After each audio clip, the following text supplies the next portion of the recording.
Hello, I'm Chris Payne. This is Payne's Thought Train, and I'm coming with another MCU related video. It is, I'm going to say, the 16th of March. I don't actually know. 2019. You may have figured out by now these videos aren't really rehearsed or practiced. I just kind of have an idea of what I want to talk about, and then I talk about it. Which is why there's probably a few pauses and odd looks and things.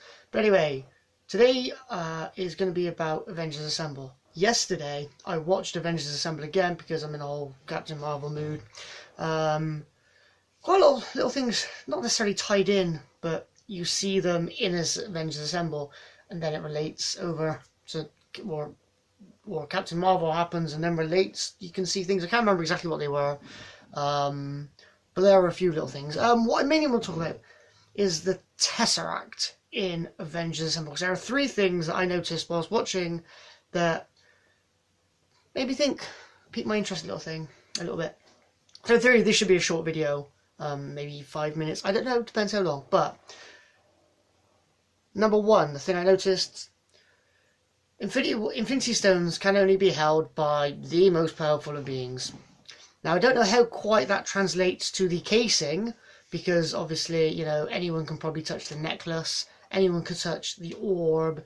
The Tesseract was slightly different in that it was encased in something that also itself appeared to have a bit of a power, such as the first Avenger when it burned through the plane. But Nick Fury touched it. When at the beginning of the film, Loki turns up, he takes it out of the machine and into a briefcase. He sizzles his hands a little bit, but he does touch it, which is either continuity mistake in the past, or the Tesseract itself is containing the power and not as powerful as the stone itself, or, and I'd like this to be a little bit true, Nick Fury is just that goddamn powerful. Even though in other films it shows he's not, which I won't go into because of spoilers. Thing number two. Excuse me.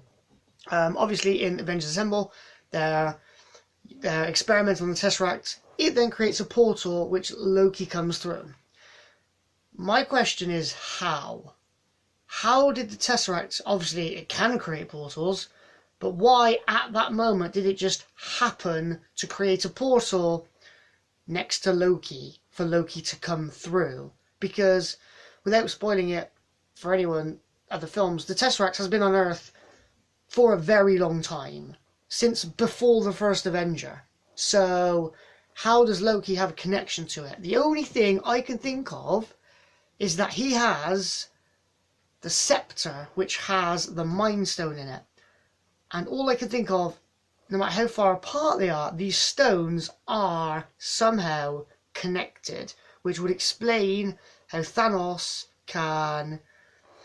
Obviously he has a rough idea they're on Earth, but he just sends them, his minions, to the right places instantly. And then when he turns up at Wakanda, he's in the right place as the Mind Stone. So I think these stones, all 6 of them, are somehow connected and can not sense each other, but can give you a direction as to where they are and how to get to them. My last third point is rather off the cuff, random one, but it made me think. During the first Avenger, the Tesseract transported Red Skull off to Vormir. And also, they made lots of weapons using the Tesseract. So they made weapons from the power of the Tesseract. So what I'm proposing is, all those weapons that were made from the Tesseract and would shoot those blue beams off to kill people, didn't actually kill people, it just transported them to a random place on Earth. Maybe Vormir where they died, I don't know. But it has transported them somewhere. I just like the idea of a few 100,000 maybe, I don't know how big their battles were, but a few soldiers just in space randomly. I mean, they could all have gone to the same place. They could have been sent anywhere across the entirety of the universe. So I just like to think that would be true. It's not a death ray, it's a teleportation gun. They just didn't realise it. I love that idea.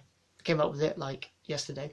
If you have any thoughts, comment down below. As I've said in many videos, I love discussing this stuff. Nobody has yet, but you know, you might be the first. If you like the idea, if you have any additions, if you think it's stupid, you know, come and tell me. I would love to know. Hope to hear from you soon. Like, share, all that crap. Brilliant. Cheers, guys. Bye-bye.